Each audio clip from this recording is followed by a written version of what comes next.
you got to understudy in 6 Degrees. Yeah. Can you talk a little bit about that? Yeah, I was cast as Ben. There were like 4 of us who were kids of the parents who had been duped. Mm-hmm.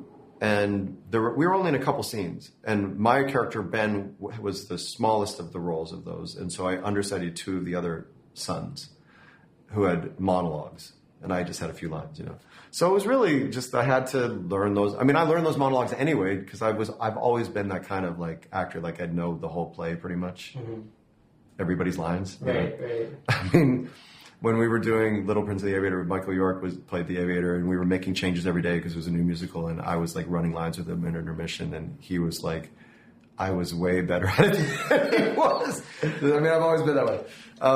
Remembering the changes and everything like that. So it wasn't that intimidating to me. I like the idea of, because I've understudied that, and I also replaced John Cameron Mitchell in Destiny of Me, like a couple years after that. Oh, so he was in 6 Degrees, yeah. And then Destiny of Me as well. So our paths have kind of had this long history together too. But it's like the person who creates the role that you're understudying builds the house, and you then kind of live in it. And I think it's important to honor the house that they built. But it's also it can only ever be your version of it.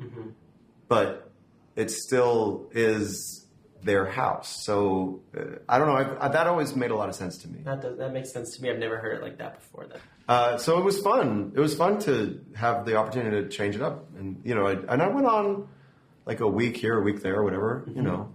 The other interesting thing about 6 Degrees though is the way the original production was staged is the whole cast sat in the front row, and we watched the play every night. And then we would get up out of the front row and get on stage and then sit down. So I saw it every night. Right. So I was always inside the rhythms of that play.